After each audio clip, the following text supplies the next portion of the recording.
Welcome back, ladies and gentlemen, to episode 87 of the Popcorn Podcast. I'm Tommy Krestoff. Of course, alongside me, as you all know, is Ryan Ferran. And today we're here to do our second annual Popcorn Oscars. Yeah, I think the mic just picked up me clearing my throat, so I hope you enjoyed that. That was a good intro. That's a nice way to start the episode. Yeah, that was a good one. We're back with the Oscars. Brad Pitt, again, couldn't join us today, Going unfortunately. through probably another divorce of some sort. We'll get him eventually. Yeah, maybe when he stops having kids and divorcing the women. Jesus Christ. And Will Smith's here with us today. Hoping there's no slaps happening today. Yeah, we got our headgear on just in case. But We got our crisis team. That's so funny. But so Ryan and I went through and we agreed on a decision for who should win each award. We are not going to be doing the shorts. It's because we have not seen all of them. So we didn't want to just put it in, just put random guesses. But these are who we believe should win, not who we think is going to win. Yeah. Right? Yeah, this is our choice for the winners, not who we're expecting to win. Yeah, this is the Popcorn Oscars, not the Academy Awards Oscars. So the better Oscars. Yeah, the better ones. The people's Oscars. Still just as not funny. Yeah. Who's hosting? Oh, fucking Jimmy Kimmel's hosting. I forgot. Is he? Yeah. I'll be safe. Dude, the worst was Amy Schumer last year with Jesse Plemons. Oh my God. No, the best was when she came out after the slap and she was like, why are you guys all so down? Is something happened? I was like, oh no. Nobody mentioned it. Like, I didn't think she was terrible, but she wasn't very funny, you know? No, I thought Wanda Sykes was the best part. Yeah. I love her. We need to get her on that show. Jesse She Plemons. lives 2 minutes from us. Just Jesse Plemons. You know, that's my wife, right? Like, oh, man. Well, do you want to hop in? Yeah. Okay, so Ryan, we'll be going back and forth pretty much. Yeah. Whoever made the final decision is the one who's going to announce the winners. No particular order. We're just kind of going into it. But getting right into it, starting off with Best Sound. The nominees, I'm going to leave out the names because there's way too many of them. I'm just going to say the name of the films. That's fine. All Quiet on the Western Front, Avatar: The Way of Water, The Batman, Elvis, and Top Gun: Maverick. This one, I picked this one. For me, it was between All Quiet and Top Gun. I didn't think Elvis's sound design was that great, as well as, the Batman had great sound design, but I feel like my decision on this one, it might be like, what are you doing? My chair keeps squeaking into my mic. Okay. Fair enough. But I chose Top Gun Maverick for this one. I think All Quiet was right there with it. The Batman was also a huge contender. But I think just all the sounds of the planes flying by, it puts you right there in the movie. It was really, really well done. And I think this is one that Top Gun really wants to win because they put so much effort into making it all real. All the real noises, all the real planes. So I think I'm giving this one to Top Gun. I think this was a great movie, and I think the sound design in this was top notch. It put you right in the film with Tom Cruise, put you right in the cockpit, and it made it a lot more entertaining. I agree. Thank you. Sorry, everyone. I had to go fix my chair. Get a new chair. I meant to do it a couple episodes ago because I didn't ever realize that I caught it. And then I was listening and I just kept hearing I was like, okay, I need to change chairs. Yeah. But no, I agree. I think Top Gun did deserve it. I was trying to fight for Elvis a little bit just because of the concerts and everything like that. Yeah, no, I agree. It was great, but I feel like that's a little bit more into production design than the actual sound. I'm so excited for the fucking the concert movie that's coming out. I can't wait for that. Oh yeah. That'll be good. But yeah, good choice, Ryan. Yeah. But moving on to Best Original Score, we have All Quiet on the Western Front with Volker Bertelmann. Hope I'm pronouncing that right. Babylon with Justin Hurwitz. The Banshees of Inisherin with Carter Burwell. Everything Ever All at Once with Son Lukes. And The Fablemans with John Williams. I think, if I'm saying who I think they're going to pick, I feel like John Williams might get just a legacy win for this one. But I think we both agreed that Justin Hurwitz should win for Babylon. No, I agree. I think, like what you're saying, yeah. Yeah. And I kind of hate the legacy stuff. Like, yeah, Leo was really good in The Revenant. Shouldn't have won. That was another legacy win. And I think this is going to be a legacy win for John Williams. And I have a feeling Spielberg's going to win for The Fablemans, even though I don't think he deserves it. Yeah, but I think we both agreed that Babylon. We love the movie, no matter how much you like the movie, whether you liked it or disliked it. You can't knock the score. It was fantastic. It was the first thing that came out. I mean, it's incredible. It's just so much fun. Oh, yeah. And we've been jamming to it on car rides. Yeah, Because it's it's just such a so good. fun score to like. It's like dance music. Yeah, absolutely. But It's a yeah, really, really catchy score, even though there's no vocals, but it's just fun to listen to. So Justin Hurwitz wins this for Babylon. good job, Ryan. Those were two solid picks. Now going into best makeup and hair, the nominees were All Quiet on the Western Front, The Batman, Black Panther: Wakanda Forever, Elvis, and The Whale. And the winner is Elvis, Mark Kohler, Jason Baird, and Aldo Signoretti. I mean, I fall for this one pretty hard. I don't know if Ryan was a little iffy on my choice for this one, but I think that they had to make Priscilla Presley, Elvis Presley, and Colonel Tom Parker Mm-hmm. three people that everyone knows what they look like. Colonel Tom Parker, maybe not as much, but the older generation will know who he is. Yeah. Elvis, even still, is one of the most iconic people in Hollywood. Yeah. Ever. Music, films, whatever. I thought they got it, and everyone, when Austin Butler got cast, was like, no way, the guy cannot play Elvis. Like, he doesn't look like him in any sort of way, and they made us all believe that he was Elvis. So that's why I'm going to sit with Elvis in this one. Yeah, I don't think it's a bad pick at all. They definitely made him look like Elvis, and everyone around him looked great too.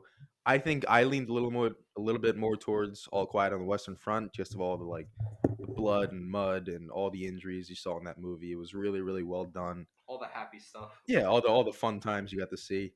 But I'm not upset with that pick. I thought Elvis was really, really well done. All the makeup, he looked like Elvis, 100%. So it is a good pick. Yeah, baby. Now we're moving into best costume design.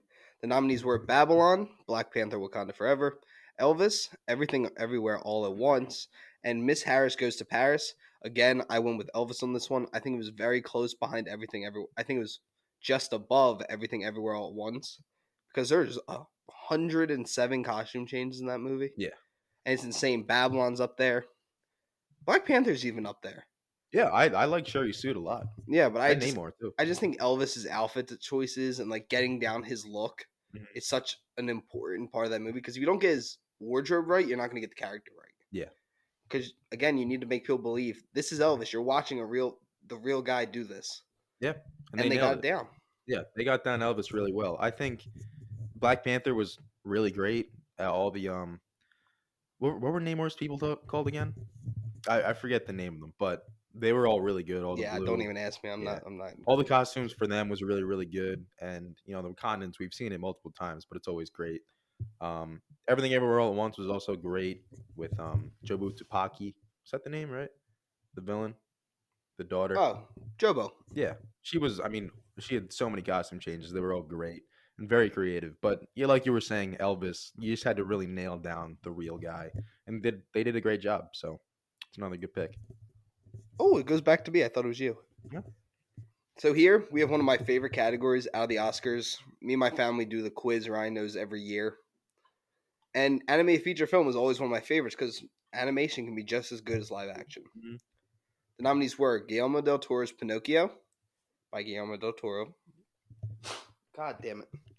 Marcel the Shell with Shoes On, Puss in Boots: The Last Wish, The Sea Beast, and Turning Red. And our winner was Guillermo del Toro's Pinocchio, Guillermo del Toro, Mark Gustafsson, Gary Unger, and Alex Buckley. I thought this movie, I think it was my number 6 on the year, which already put in my top 10 movies of the year above movies that are nominated for Best Picture.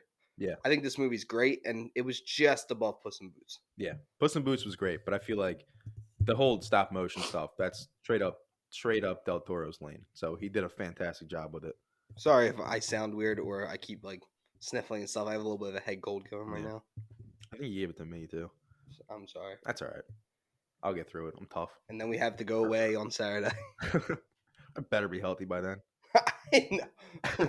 Well, you're gonna have a lot of alcohol. Maybe that'll just push it all through. Hopefully. Moving on to best visual effects. I just want to clarify: Ryan's not drinking any alcohol. We do not. No, never. We do not like underage drinking. No, that's not my thing, anyways. But Best visual effects goes to All Quiet on the Western Front, It Avatar: The goes Way of Water. to. The nominees are All Quiet on the Western Front, Avatar: The Way of Water, The Batman, Black Panther: Wakanda Forever, and Top Gun: Maverick. I think Avatar: The Way of Water has to win this one. Everything was visual effects, and it looked fantastic. This movie Even wins production design. I'll be amazed I'm if gonna, it's production I'm design. gonna lose my fucking mind. There is no production design. It's a bunch of people in a cement room with balls all over them. Yeah. But visual effects, it has to go to Avatar. Seeing this movie, it was fantastic. And they waited till the visual effects technology was there, and it's here now, and it looked fantastic. So it has to go to Avatar. I can't see anything else winning this. Do you want me to say something about that? No, I mean, say whatever you want. No, I agree with you. I have nothing else to add to that. I can't see anything else winning. Moving on to best production design, we have All Quiet on the Western Front, Avatar: The Way of Water, Babylon, Elvis, and The Fablemans. I chose All Quiet on the Western Front for this because they had to really nail down the World War One aesthetic with all the trenches and tanks and guns and all that stuff, and it all looked great.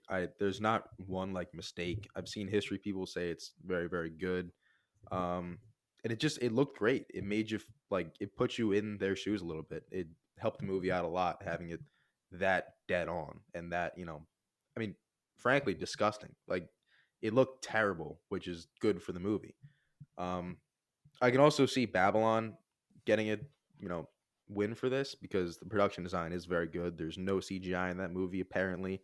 I still don't believe that, but supposedly there's no CGI in that, and it looked really, really good. But in my opinion, All Quiet on the Western Front wins this for production design No, because I it looked completely. fantastic. Oh, I'm sorry. I No, didn't mean you to. go ahead. I didn't mean to speak over you. I completely agree. It made those battlefield sequences made you feel like you were there with the camera. Yeah.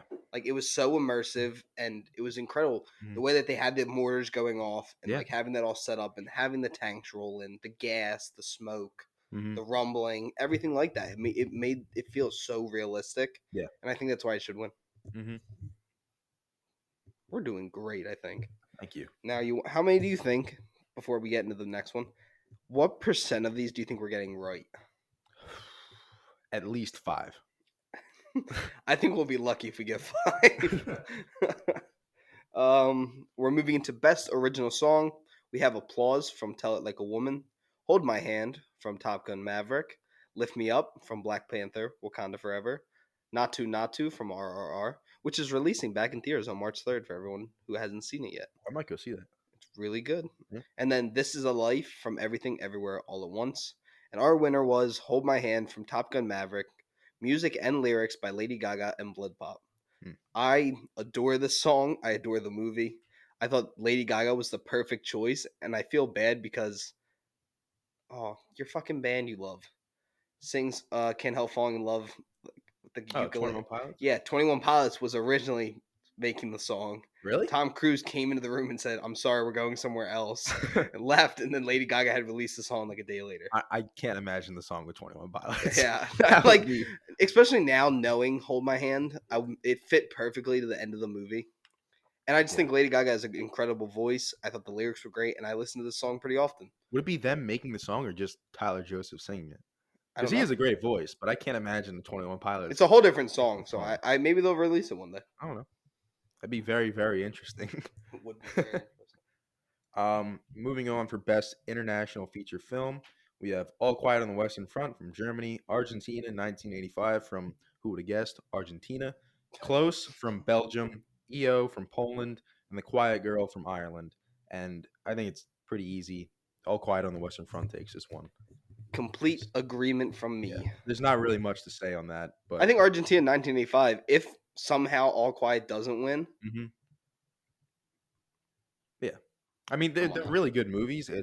All Quiet on the Western Front is just a step above for them. I'm not going to be a sellout this year when I do my Oscars thing. Like I last year. sold out last year. Hey, but guess what? I got 25, 27 right. Yeah.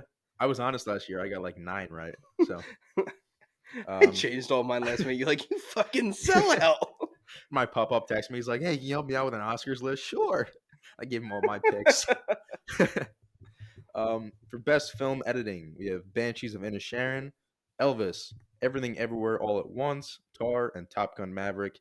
And in our opinion, Everything Everywhere All at Once wins this because not only was the editing really, really good, but also the way they edited it. None of these guys went to film school for editing. They just took online tutorials, watched videos, and made it in a Zoom call. And it's still really good. You'd never know. So the editing, just for how they did it and how it looks, was it was really, really good. And it's super cool how they made it. So that's my choice. Everything Everywhere All at Once. This was another one that Ryan and I had no argument on. We right away picked Everything Everywhere All at Once, and I think the scene that they're going to show, like their Oscar, every movie we've talked about this before, has an Oscar moment. That's the Yeah. clip they show. It's going to be the scene from all of the different universes. One is just flashing like 1,000 different things. 118 scenes, Yeah. I think it is. And one of them is them in a Zoom call. Yeah, it's in a Zoom call editing. Yeah. Yeah, so I don't think there was any argument from me and you on this one. Mm-hmm. Now to another category I adore, not a huge category, but this is documentary feature film. We have All That Breeze, All the Beauty and the Bloodshed, Fire of Love, A House Made of Splinters, and Navalny. And I chose Fire of Love from Sasha Dorsa, Shane Boris, Ina Fitchman. This movie is about a couple that are volcano hunters, pretty much, and we watched how they fall in love and how they tragically are killed during a volcanic eruption. Yeah. Very good movie, and again, I think I said this last time I brought it up. Ryan and I saw the first trailer together when we were seeing. I forget what we were seeing, but we saw it was at it was one of our first times seeing IMAX. Yeah. It was the trailer for it. Maybe it was Nope. It might be It Nope. could have been Nope Nope. might be the movie. Yeah. But yeah, I ended up watching it, and I thought it was a great movie. Yeah. Yeah, I agree. For best cinematography, we have All Quiet on the Western Front, Bardo, False Chronicle of a Handful of Truths, Elvis, Empire of Light, and Tar. I think for this one, we could get another legacy win for this for Roger Deakins and Empire of Light. But my choice is All Quiet on the Western Front.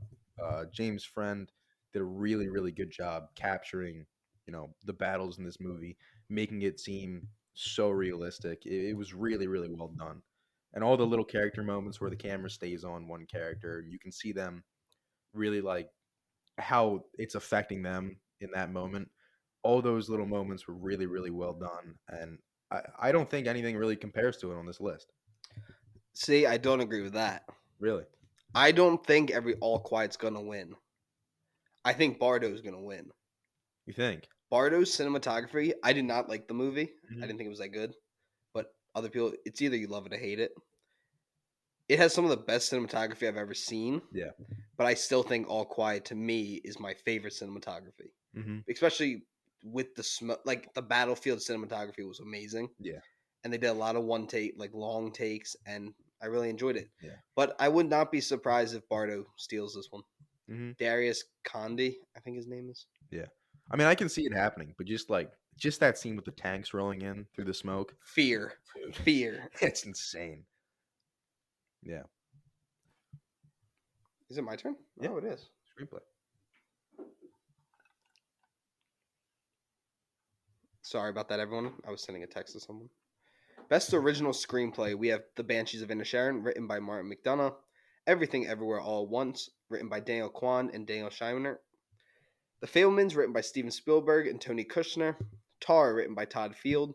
And Triangle of Sadness, written by Ruben Östlund. I think it's the first time I've seen a full list of almost of all the directors writing. Yeah. I don't think I've seen that in a long crazy. time. But our choice for the winner was The Banshees of Inisherin by Martin McDonagh.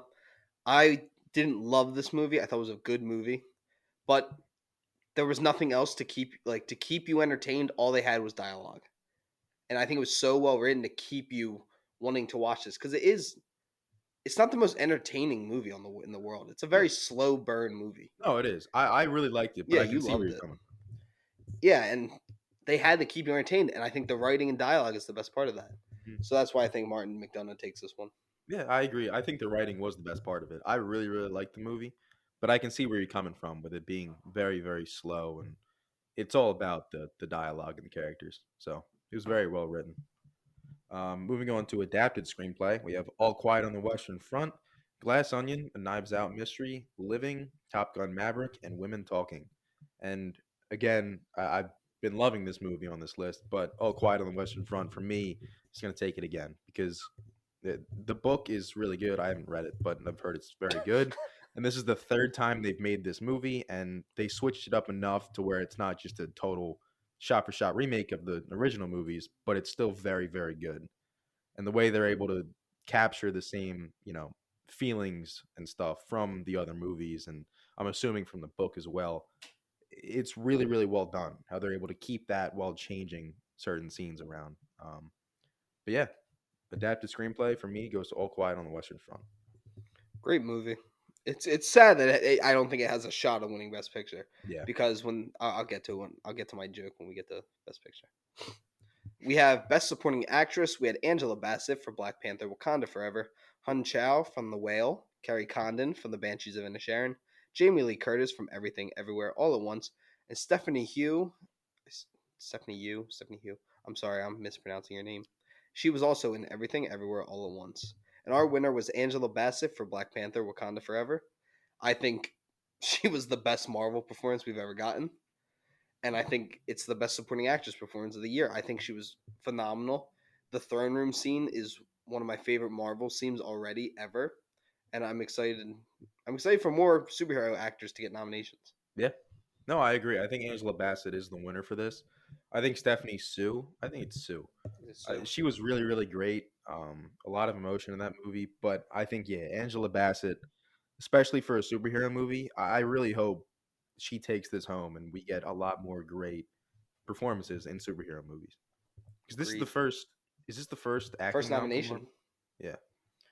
Yeah. Then we move into Best Supporting Actor. We have Brendan Gleeson from The Banshees of Inisherin, Brian Tyree Henry from Causeway, Jude Hirsch from The Fablemans, Barry Keoghan from The Banshees of Inisherin, and Ken Hugh Hwan from Everything Everywhere All at Once. And our choice is Ken Hugh Hwan from Everything Everywhere All at Once. I think we just love him. I've loved him since he played short stack. So I cannot wait to see. I really do believe he's going to win the award. Yeah. He's swept almost the entire time.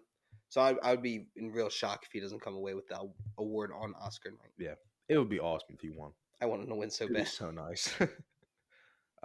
Moving on to Best Lead Actress, we have Kate Blanchett in Tar, Ana de Armas in Blonde, Andrea Riseborough in To Leslie. I can't speak this one.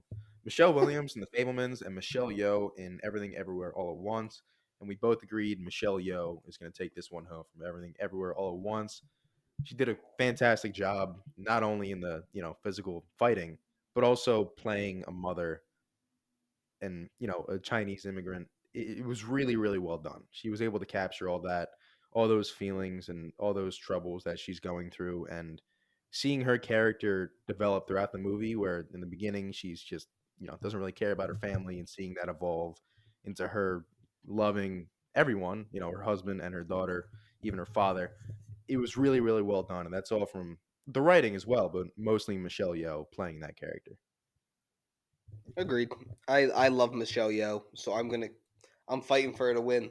Mm, But there's a shot. I think there's a pretty good chance that she doesn't win though. I yeah, think Kate Blanchett might take this award. I agree. I That was think probably Kate really Blanchett. quiet. Oh, I'm sorry.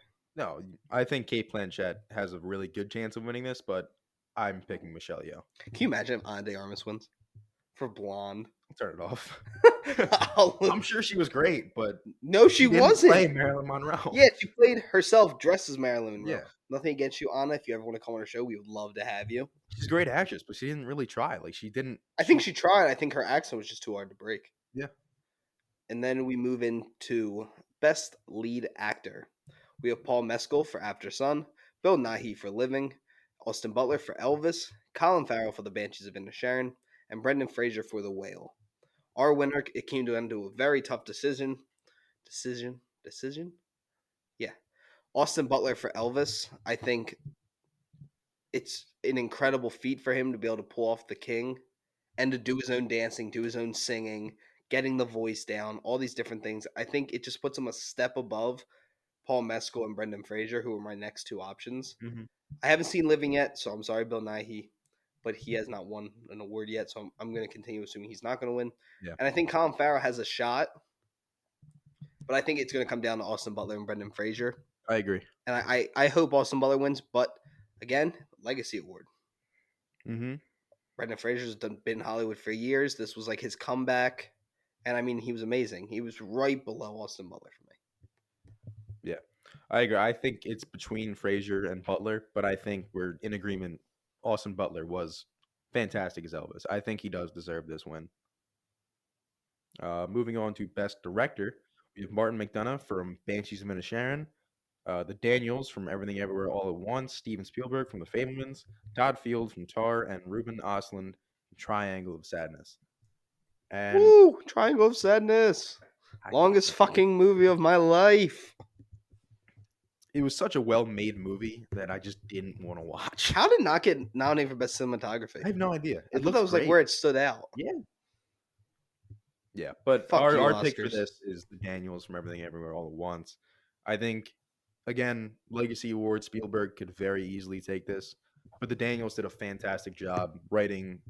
I think they probably produced it too, They and did. also directing Everything Everywhere All at Once, which was a great movie. So there's not really too much to say on that. They did a fantastic job with everything, and I think they really deserve it. And it would be great because it was such a cheap indie movie that was fantastic and And everybody loved. smash at the Yeah. box office. Did you hear the story how they decided to do it together? No. So Daniel Kwan had wrote it, the whole thing. Uh-huh. He brought it in, and Daniel Shiner read it, and Daniel Shiner's like, "This needs editing," and he rewrote it. Really? Like they combined on rewriting it, and then they Huh. eventually got it made. That's pretty cool. Yeah, that was a pretty Nice. cool fact. Yeah. And then for the biggest award of the night, we have Best Picture, and when the nominees were All Quiet on the Western Front, Avatar: The Way of Water, Elvis, Everything Everywhere All at Once, The Fabelmans, Tar, Top Gun Maverick, Triangle of Sadness, and Women Talking.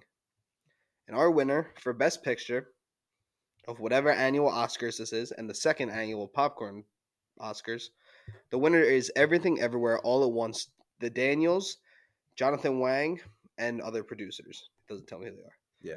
But we both agreed this movie is phenomenal. It was my second favorite movie of the year behind Babylon, Mhm. but I think it's the best movie of the year. Yeah, I agree. It's my favorite movie of the year. Everyone involved did a fantastic job, and I think it does deserve Best Picture, but I think if The it Fabelmans wins, is going to win. I'm going to be you fucking think angry.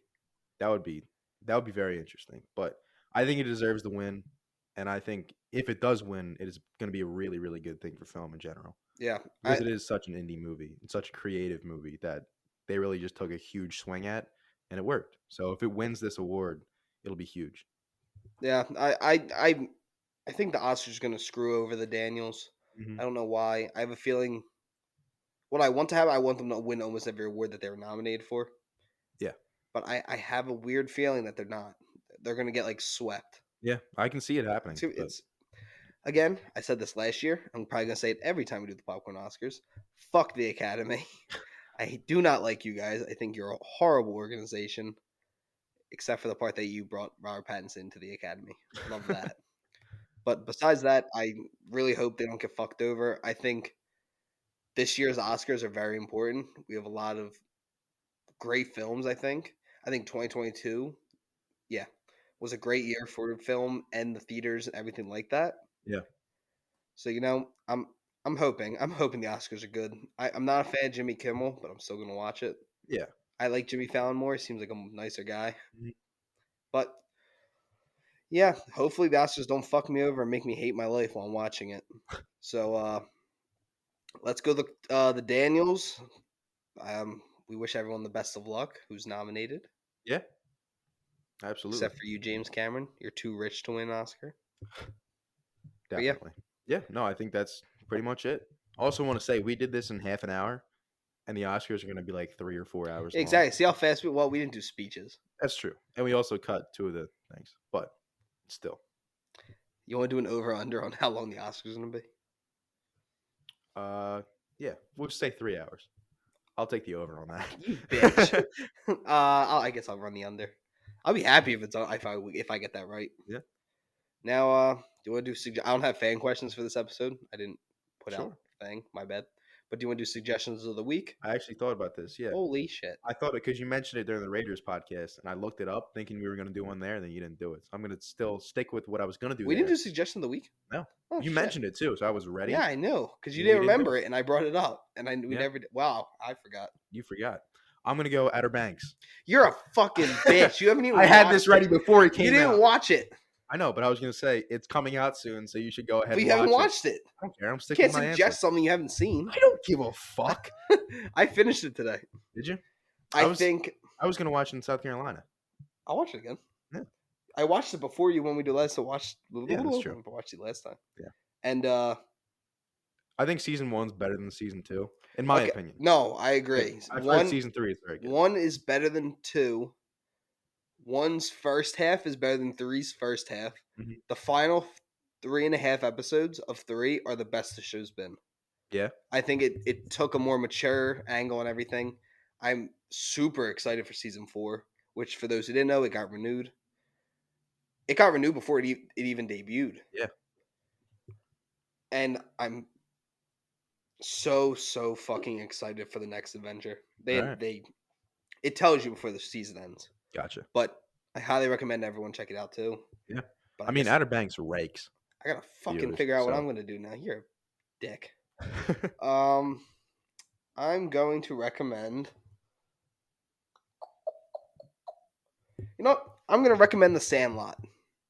I rewatched it a couple months ago, and I was wrong. It still has the pool. Castellanos hit a 2-run home run. A nuke? Like, was it No Doubter? Pretty good. Okay. Send it to me. But I have to apologize to Ryan. I said The Sandlot was a piece of shit movie, and I was wrong. I rewatched it, and I felt like I was a little kid again watching it for the first time. It's just fun. The movie's so enjoyable. Now, I want someone to make not a remake of The Sandlot, because fuck that. I need a movie like The Sandlot mixed with Superbad. Because that's how Like a more adult version? Yeah, because kids don't talk like how they talk in The Sandlot. Yeah, that's true. Parents are like, my kid doesn't talk. Shut the fuck up. Your kid is out there saying the most obscene things you have ever thought of. It's true. You think it, they've said it. But I need something realistic to how kids act. That's why Superbad is such a good movie. And that's why I think it's the most iconic animated comedy of all time. But I do think The Sandlot is incredible. And it's a really fun movie. So everyone go check it out. I agree. Love The Sandlot. Well, before we get going, today's the day of the Jake Paul fight. It is. Do you have a prediction for the fight? He's fighting Tommy Fury, for those who don't know, who is the half brother of the undefeated heavyweight champion of the world, Tyson Fury. I think because Tommy Fury is much more technical than Jake Paul. Jake Paul has the knockout power, but I think it'll go the distance and Fury will win. I just watched the dude get fucking pummeled.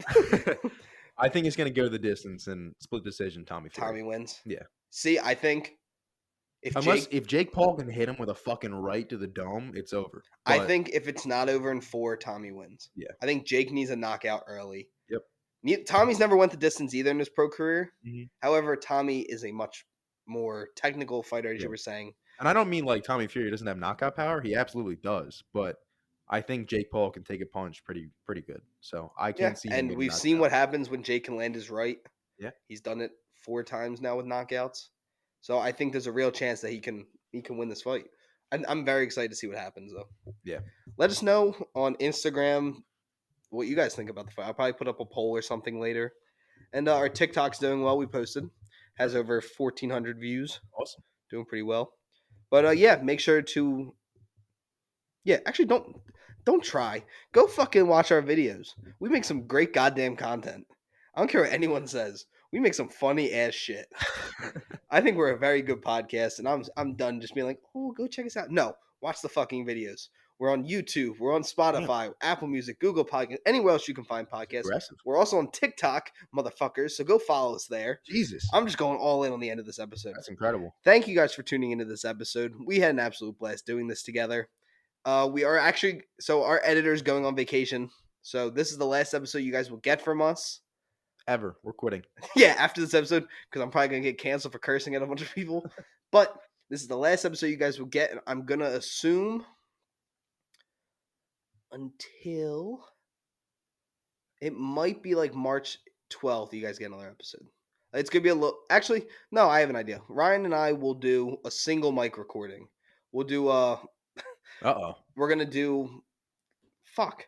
What was I thinking of? Oh, this upcoming week, we will put out an episode of reviewing the last 2 episodes of Last of Us, last week's and tonight's episode, but we'll record it on one mic because our editor needs to put it together because me and Ryan have no idea how to edit. All right.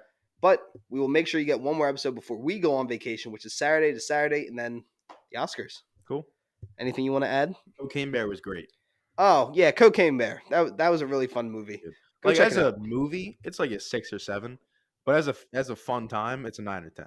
It was great. Oh, I think you meant out of 100. I was like, a 6? Oh, no. Man, out of 10. I just realized how close I was in the mic yelling, so I'm only assuming people are getting their ears blasted by me. I'm looking at it right now, like the sound bars. That's gonna be very painful. Yeah, it's gonna be pretty fucking loud. Yeah. But yeah, thank you guys again for checking out the show. Make sure to continue rating us, not physically because we're both very ugly, but rank our podcast a 5 stars out of 5 stars or 5 out of 5. I think on everything actually. But continue the amazing support for the show. We love talking to you guys. Ryan, what's your question? I saw you raise your hand. Why does God hate us? See you guys next week. Yeah.